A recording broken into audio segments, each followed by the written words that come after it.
Heart as ashen embers, breaking the ice to find inner warmth. When the heart is as ashen embers, the inner darkness and indifference resemble a frozen winter, everything seeming cold and heartless. It's as if we are consumed by darkness, and the warmth and passion in our hearts extinguished in the cold ashes.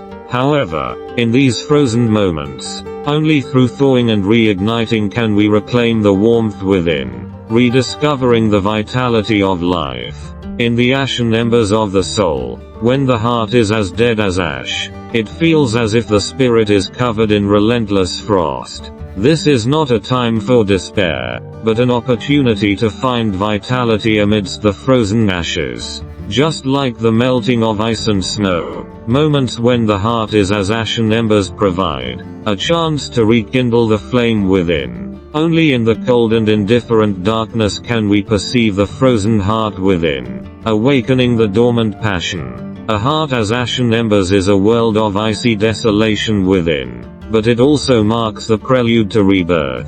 Don't let indifference cover your inner self. Instead, use the power of warmth to dissolve the ashen embers. Just like the warmth of a spring day, in moments when the heart is as ashen embers, we will witness the elevation of the inner self. Only against the backdrop of ashen embers can we hear the silent heartbeat, in the deepest recesses of the soul, seeking the warmth within.